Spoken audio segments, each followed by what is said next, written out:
Hello दोस्तों, आज हम लोग देखेंगे कि रेस कंडीशन क्या होता है इन एपीआई कॉल और इसको कैसे फिक्स करें। तो कभी-कभी आपने नोटिस किया होगा, कभी ना कभी किया ही होगा कि आप अपने ऐप में मल्टीपल एपीआई कॉल एक साथ चला रहे हैं, लेकिन डेटा गलत ऑर्डर में आ रहा है। और इससे क्या होता है, इससे यूआई में जो डेटा दिखना चाहिए था वो दिखता नहीं है, वो मैस अप हो जाता है। इसी को बोलते हैं race condition in API calls. ये एसिंक कॉल्स का एक बहुत बड़ा प्रॉब्लम है जो रिएक्ट जेएस में आप लोगों ने फेस किया होगा। वैसे बहुत सारे और भी व्यू वगैरह में भी हम लोग फेस करते हैं, बट ये मैं रिएक्ट के कॉन्टेक्स्ट से यहाँ पर बताने वाला हूँ। तो आज हम लोग समझेंगे कि रिएक्ट में रेस कंडीशन क्यों होते हैं, कैसे इसको ठीक करना होता है, ये सारी चीज़ें देखेंगे। तो पहले समझिए कि रेस कंडीशन होता क्या है प्रैक्टिकली, कि जैसे वो समझ में आए ज़्यादा से ज़्यादा। तो जब आप एक से ज़्यादा एपीआई कॉल करते हैं और उनका रिस्पॉन्स टाइम अलग अलग होता है, तो जो कॉल पहले कंप्लीट होती है वह स्टेट को ओवरराइड कर सकती है। इसको एग्जांपल से देखिए, आपको समझ में आएगा।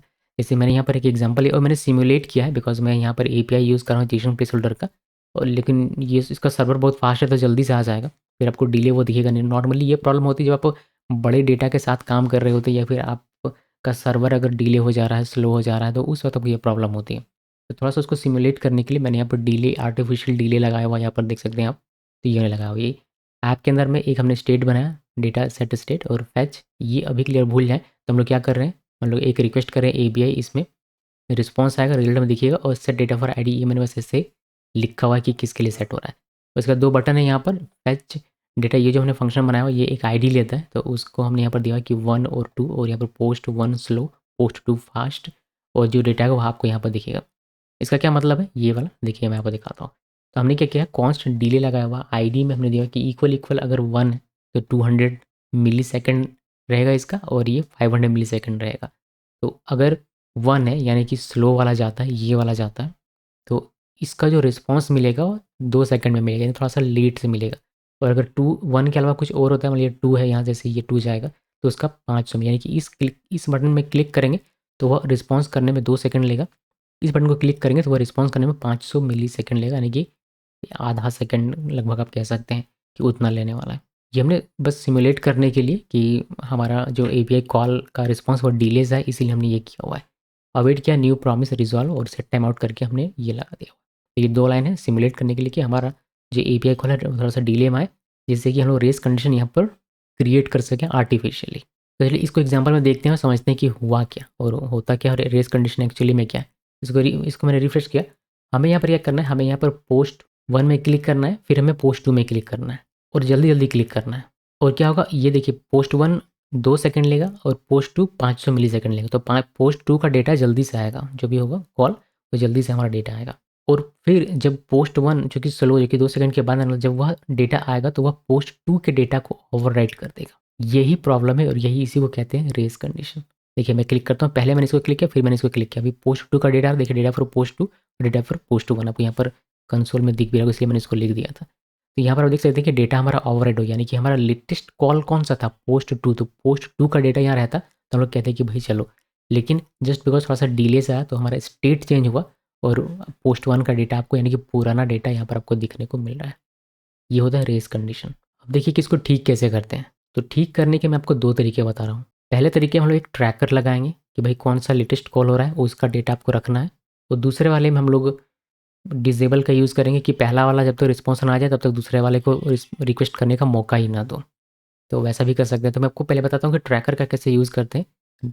प्रॉब्लम आपको समझ में आ गई। प्रॉब्लम ये थी कि हमने इसमें क्लिक किया, फिर इसमें क्लिक किया, तो पोस्ट 2 का डेटा आया, अब ये ओवरराइट हो गया पोस्ट 1 के डेटा से, यानी कि लेटेस्ट डेटा हमारा रहा नहीं। तो इसी को कहते हैं रेस कंडीशन। अब इसको सॉल्व कैसे करते हैं वो देखिए, हम लोग कोड में आते हैं, और ट्रैकर बनाने के लिए हम लोग पहले यूज़ रेफ का यूज़ कर लेते हैं। तो मैं यहाँ पर एक यूज़ रेफ लिखता हूँ, और इसको इम्पोर्ट नहीं किया गया तो इसको इम्पोर्ट कर लिया जाए। यहाँ से यूज़ रेफ मैंने इम्पोर्ट किया, यहाँ से लेटेस्ट रिक्वेस्ट एक रेफ मैंने बनाया जिसमें मैंने 0 असाइन किया बाय डिफ़ॉल्ट। देन हमें एक रिक्वेस्ट आईडी चाहिए, हर एक कॉल का एक यूनिक आईडी होना चाहिए। तो हम लोग डेट के आधार पर उसको ले सकते हैं कि request ID date dot now, जो भी मिली सेकंड्स में होगा वो हमें मिल जाएगा। और ये जो रिक्वेस्ट आईडी है इसको हम लोग इस रेफ में डाल देंगे। तो लेटेस्ट रिक्वेस्ट डॉट करंट और रिक्वेस्ट आईडी, मतलब रिक्वेस्ट आईडी जो भी रहेगा, और लेटेस्ट डॉट करंट में हमारा चला आएगा। देन जहाँ पर हमारा ये सेट हो रहा है, जैसे यहाँ पर हमारा ये सेट हो रहा है, तो यहाँ हमें इसको लिख देने का है। हमें ये करना पड़ेगा, इफ़ कंडीशन के अंदर इसको लिखेंगे, तो ये दोनों ही रिमूव कर देता हूँ मैं और कुछ इस तरीके से if latest dot current request ID से अगर मैच करता है तो डेटा हमारा सेट होगा, तो कंसोल आपको दिखेगा कि किसके लिए डेटा सेट हुआ है। तो ये बस इतना कीजिए और एंड आई बिलीव कि ये आपका ठीक हो जाना चाहिए। तो रेस कंडीशन अब नहीं होगा। अब इसको करते हैं रिफ्रेश। अभी देखिए मैं पोस्ट वन में क्लिक किया, पोस्ट टू में क्लिक किया, पोस्ट टू का डेटा आपको दिखेगा लेकिन पोस्ट वन का डेटा कभी आपको दिखेगा ही नहीं, बिकॉज ये करंट गया हुआ है और करंट ही आपको यहाँ पर मिलने वाला है। रिस्पॉन्स तो आ रहा है, पोस्ट वन का भी रिस्पॉन्स आ रहा है, 2 सेकंड के बाद आएगा ही आएगा, लेकिन वह इसको ओवरराइट नहीं करेगा। तो इससे आप रेस कंडीशन से निजात पा सकते हैं। इससे आपका जो डेटा रहेगा वो अनप्रिडिक्टेबल नहीं होगा। तो पहला तरीका ये है। दूसरा तरीका है, दूसरे तरीके में मैं आपको दिखाता हूँ। दूसरा तरीका हम लोग बनाने के लिए हमें थोड़ा-सा इसमें अलग कोड लिखना पड़ेगा।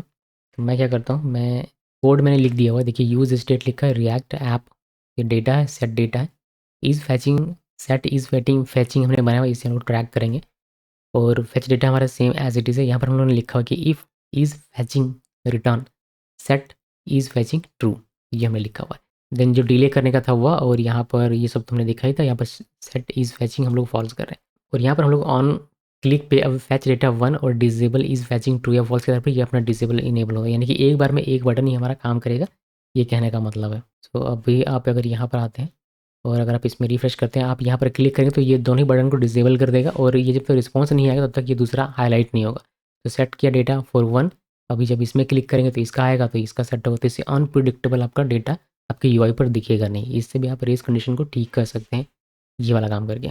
सो दोस्तों ये था एपीआई कॉल में रेस कंडीशन का पूरा कॉन्सेप्ट और इसको कैसे ठीक करते हैं। उम्मीद करता हूँ कि आपको ये वीडियो पसंद आया होगा। तो मेरे चैनल को सब्सक्राइब करना है, वीडियो को लाइक करना, नीचे कमेंट करना है और मैं आपसे मिलता हूँ नेक्स्ट वीडियो में।